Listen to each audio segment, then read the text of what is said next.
മറ്റു ബിസിനസ് സംഘടനകളിൽ നിന്ന് വ്യത്യസ്തമായി കേഡർ സ്വഭാവത്തിൽ നേതൃത്വം നൽകുന്നതാണ് കേബിൾ ടിവി ഓപ്പറേറ്റേഴ്സ് അസോസിയേഷന്റെ വിജയമെന്ന് സിഒഎ സംസ്ഥാന എക്സിക്യൂട്ടീവ് അംഗം ജ്യോതികുമാർ പറഞ്ഞു. സിഒഎയുടെ ബാലരാമപുരം മേഖലാ സമ്മേളനം ഉദ്ഘാടനം ചെയ്യുകയായിരുന്നു അദ്ദേഹം. സംഘടനയുടെ പ്രവർത്തനങ്ങളെ അടുക്കും ചിട്ടയോടും ഏകോപിപ്പിച്ച് താഴെത്തട്ടിൽ എത്തിക്കുന്നതിനാലാണ് കേബിൾ ടിവി ഓപ്പറേറ്റേഴ്സ് അസോസിയേഷൻ കേരളത്തിലെ നമ്പർ 1 ബിസിനസ് സംരംഭമായി മാറിയതെന്ന് സിഒഎ സംസ്ഥാന എക്സിക്യൂട്ടീവ് അംഗം ജ്യോതികുമാർ വ്യക്തമാക്കി. ബാലരാമപുരം പോർത്തീസ് മേരി നഗറിൽ നടന്ന സമ്മേളനത്തിൽ മേഖലാ പ്രസിഡന്റ് കമാൽകുട്ടി അധ്യക്ഷത വഹിച്ചു. സിഒഎ ജില്ലാ സെക്രട്ടറി ഹരികുമാർ ജില്ലാ റിപ്പോർട്ടും മേഖലാ റിപ്പോർട്ട് സന്തോഷ് കുമാറും സാമ്പത്തിക റിപ്പോർട്ട് സുനിൽ ദത്തും അവതരിപ്പിച്ചു. സംഘടനാ മറുപടി പ്രസംഗം സിഒഎ സംസ്ഥാന എക്സിക്യൂട്ടീവ് അംഗം കെ.ബി. ബിജുകുമാർ നടത്തി.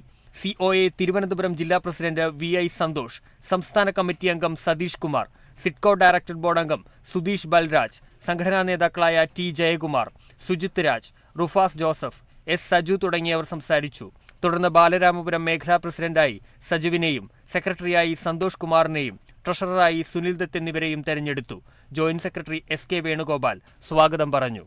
ഡെയിലി തന്നെ നമ്മുടെ കണക്കൂട്ടലനുസരിച്ച് ആയിരക്കണക്കിന് മൈഗ്രേഷനാണ് നടന്നുകൊണ്ടിരിക്കുന്നത്. കാരണം എന്തെന്നാൽ ഇനി സേഫ് ആയിട്ടുള്ള സ്ഥലം സിഒഎ അല്ലെങ്കിൽ കേരള വിഷൻ എന്നുള്ള ഒരു ധാരണയിൽ അല്ലെങ്കിൽ അതാണ് അന്തിമമായ തീരുമാനം എന്നുള്ളതിന്റെ അടിസ്ഥാനത്തിലാണ് ഈ കേരളത്തിലെ ഇത്രയും വലിയ ഒരു മൈഗ്രേഷൻ. ഇത്രയും നാളുകളായിട്ട് നിങ്ങൾക്കറിയാം, നമ്മുടെ എല്ലാവർക്കും ഡിജിറ്റൽ കണക്ഷൻ ഓരോ ദിവസവും കുറഞ്ഞുകൊണ്ടിരിക്കുകയാണ്. എന്നിട്ട് പോലും നമ്മൾ സിഒയുടെ അണ്ടറിൽ തന്നെ കേരള വിഷൻ ഡിജിറ്റൽ ഇന്നും 25 ലക്ഷം കണക്ടിവിറ്റിയിൽ നിൽക്കുകയാണ്. കാരണം എന്ന് പറഞ്ഞാൽ 25,000, 20,000, 30,000, 40,000 എന്നുള്ള ലെവലിൽ ഡെയിലി നമുക്ക് മൈഗ്രേഷൻ നടന്നുകൊണ്ടിരിക്കുകയാണ്. Kerala vision news, Thiruvananthapuram.